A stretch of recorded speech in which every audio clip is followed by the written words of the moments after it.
गोरखपुर में एक छात्रा की मैजिक से कुचलकर हत्या कर दी गई, जबकि उसकी चचेरी बहन गंभीर रूप से घायल हो गई। उसका अस्पताल में उपचार चल रहा है। दोनों बहनें परीक्षा देने जा रही थी। परिजनों ने कुचलकर हत्या करने का आरोप लगाते हुए पुलिस को तहरीर दी है। घटना चौरी चौरा थाना क्षेत्र के भटगांवा में पंचायत भवन के सामने की है। घटना के बाद चालक दूसरी स्थान पर वाहन खड़ा कर भाग गया। वाहन को पुलिस ने जब्त कर लिया।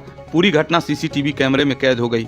इसी के आधार पर पुलिस आरोपियों की तलाश में भी जुटी हुई है। चौरी चौरा थाना क्षेत्र के बेलवा बाबू की रहने वाली चचेरी बहनें संजना पुत्री हरिचरण चौधरी व रिंकी पुत्री शिवचरण चौधरी अपने घर से ही पैदल जगदीशपुर स्थित एनसी डिग्री कॉलेज में परीक्षा देने जा रही थी।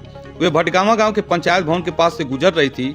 यहाँ पहले से ही खड़ी एक मैजिक उन्हें कुचलते हुए भाग गई। हादसे में रिंकी की मौके पर ही मौत हो गई, जबकि संजना घायल हो गई और उसे गोरखपुर के एम्स में इलाज के लिए लाया गया। रिंकी व संजना के चाचा सुनील कुमार चौधरी ने चौरी चौरा थाने में तहरीर देकर बताया कि इसमें जानबूझकर भतीजियों को कुचलने का काम किया है। उनका कहना है कि उनकी भतीजियां एनसी डिग्री कॉलेज में पढ़ती हैं। सुबह लगभग 10:30 बजे वे घर से पैदल ही कॉलेज की तरफ जा रही थी। रास्ते में कुचलकर रिंकी की हत्या कर दी गई। सूचना पाकर पहुंचे परिजन दोनों को लेकर एम्स गए, जहां रिंकी को मृत घोषित कर दिया गया।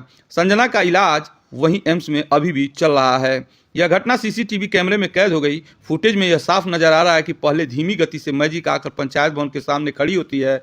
उसके कुछ देर बाद दोनों लड़कियां आराम से अपनी साइड में चलते हुए आती हैं। वे खड़ी मैजिक को पार करके जैसे ही कुछ कदम आगे बढ़ाती हैं, चालक मैजिक को आगे बढ़ा देता है और दोनों लड़कियों को टक्कर मारकर भाग जाता है।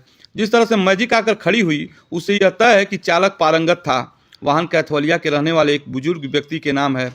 वाहन मालिक ने पुलिस को पूछताछ में बताया कि गाड़ी मुर्गी दाना लेने के लिए भेजी थी। उसी दौरान दुर्घटना हो गई। इस मामले में चालक के पकड़े जाने के बाद ही असली कहानी सामने आएगी। जब मैजिक आकर खड़ी हुई तो चालक की अदला बदली भी हुई थी। बगल में बैठा युवक ड्राइविंग सीट पर आ गया, जबकि ड्राइविंग सीट पर बैठा युवक बगल की सीट पर चला गया। आमतौर पर गाड़ी से उतरकर लोग अदला बदली करते हैं, लेकिन यहाँ बंद गाड़ी में ही अदला बदली की गई। दोनों ने सर के आगे तक हेड कवर लगा रखा था। इस मामले में एसपी नर्स जितेंद्र कुमार श्रीवास्तव ने बताया कि मार्ग दुर्घटना में एक युवती के मरने की सूचना है।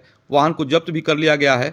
चालक की तलाश की जा रही है। घर वालों से दी गई तहरीर के आधार पर ही केस दर्ज किया गया है और इस मामले की बारीकी से जांच की जा रही है।